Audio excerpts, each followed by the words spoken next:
Hey, welcome back. In this lesson, what we're going to take a look at is some of the unconscious beliefs the dreamer, who is now down here as the ego in time and space, believes about himself, which are locked away up here in the unconscious mind.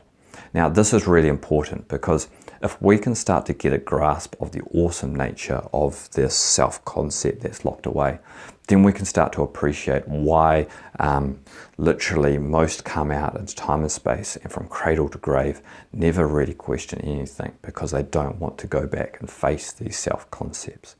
So keep that in mind as we're moving forward, that this will be, some of the content that we talk about today will be quite heavy. But this is the journey that we're actually on through the unconscious mind. And the way to get through it is to have to look at it. Because what happens when we don't look at it is that it just keeps playing out in the unconscious mind and keeps a cycle going on down here, which is literally a cycle of, being born, going through a life, that ending, and going around and around with nothing ever really being resolved. And it's never been resolved because it's all pushed out of awareness, and that it has been given such belief that we don't want to bring it back up to awareness because we think if we then did see it, it would say something about ourselves that we can't get past. But the key here is to remember, and that's why, that it is all made up. And that's why we've had all these lessons building up to what we're getting to now, to be able to start exposing and going, in time on the journey back through it. But this is, it's not a journey of light, it's a journey to the light. And to get to the light, we have to go through the darkness. But we can go through the darkness with the awareness that it is all made up. And that's the key point, because if we go through it without that awareness, then the darkness is going to obviously seem all-encompassing, and therefore it will just be a journey into into the darkness with no real hope of getting through it. So with that being said, let's take a look at what Maya first told the dreamer back in Split 2 when he came down into Maya's mind. So remember, he talked about, she told him that you've literally destroyed reality. Now, we didn't go on about that too much at that stage because we hadn't got to time and space where we can talk about some of the things that are represented outside of the ego, who is the dreamer, that associated with the body, that is outside of him, that gives us an indication of who he actually thinks and believes himself to be up here in the unconscious mind. So remember, what happened after that is that she took the sin and the guilt for all the things he thought he did and placed them onto his made-up angry father. So now he did all of those things. And then when this all got projected out to time and space, it's the world that then does all of these things, and all the other people in the dream that is doing all of these things that he himself thinks he did up here in Split 2. So when we get down here, the dreamer as the ego in time and space, is that if we remember that he's just like the innocent victim seeing all these things happening outside of himself that he thinks he has nothing to do with. But really all of this is just his unconscious mind that has been suppressed and projected out. So he's literally seeing all the things that he thinks unconsciously about himself, except now they're outside of himself and coming back to impinge on him. That, it's all been split off, turned around, and now he gets to be the innocent victim of it instead of being the victimizer that he thought he was up here. So what we have down here is we just look at a few of those things, such as, the prevalence of terrorism in the world today. So this is literally up here that Maya has told the dreamer, do you know what? You are the ultimate terrorist. You have gone into this foreign land, which is reality, and you've been able to cause untold havoc, that you've actually been able to destroy it, that you're the #1 terrorist around. So obviously that is all split off in time and space. Now the dreamer, who's the ego, can see all of that outside of himself, and he can think, well, it's not me, it's somebody else. So we also have, all these rapists all around as well, which is again the story that Maya told the dreamer.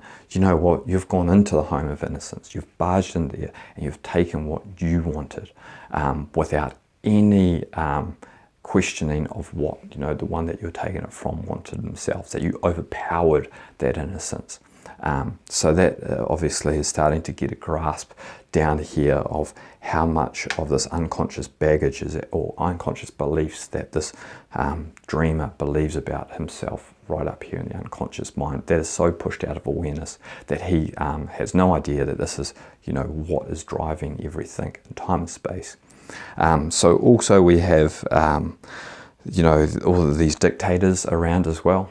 So if we think of, in World War II, we have Hitler, the ultimate dictator really, that's what Maya has told the dreamer. This is what you are. You have gone in and you have decided to make up and put yourself on the throne, that you are now dictating what you want, and that you are basically the authority, that you have been able to change the actual authority, which is up here, Satchin Ananda, and now you sit on the throne and you have all the power, and you can gather all these forces and you can actually, cover this light and darkness. So hopefully we can start to get a grasp of all these things, the awesome nature of these negative self-concepts that Maya has actually locked away right up here in the unconscious mind. So of course, once the dreamer gets down here as the ego, he's not wanting to go back onto this, through this journey, because of what he thinks he's going to encounter and find out about himself. So also we have, this prevalence of suicide around. So this is obviously the tendency when the dreamer falls into this unconscious mind without the help of, what we're going through here at the moment, without this awareness of what's actually happening in its made-up nature, that it becomes too overpowering for the dreamer associated with the body. So the easiest way out, it thinks, is to destroy the body. So this is kind of like this idea for all these other ones around in time and space. Think, well, where there's smoke, there's fire. That there must be something in here that's really powerful. I don't want to have to deal with it. And again, that it does seem to have that power, because everything for the dreamer down here in time and space as the ego has all been made so real. So of course, when he falls into the unconscious mind, all the things that are driving a real world seem real as well, which are all these concepts that we're talking about. And that's why, as we move forward, getting in touch with Shiva, which is the memory of understanding that all this is actually made up, and it's his job to actually help the dreamer go from down here in time and space all the way up to his point of power of being the dreamer of the dream, so that he can look back down on Maya's mind and recognize that it's all made up. So remember that all of this is just a defense mechanism for Maya, so that the dreamer can't go through the unconscious mind. So it's kind of like the dreamer might go in there, see the awesome nature of these kind of negative self-concepts, go, I don't want to know about that, and come back out, and then have to just deal with life as a body in time and space, even though it offers no hope whatsoever. So there is no hope other than getting through the unconscious mind to the other side. But this is kind of like the fortress that if the dreamer gets to the unconscious mind, he's got beyond this kind of first veil, and now he's got to deal with the kind of awesome kind of power that Maya appears to have whilst we're on this side of the veil and we can't see it for what it is, which is, an unreal narrative that she's made up. So I just wanted to highlight that quite early in the piece, to understand that this is a slow process for most, because of what has been stored in the unconscious mind. And now that we're in time and space, we can actually start getting a pictorial representation of all of these things that the dreamer actually unconsciously thinks about himself, but which is kind of projected out and he can see all around himself. So with that, feel free to keep the conversation going down below, and I'll see you in the next video.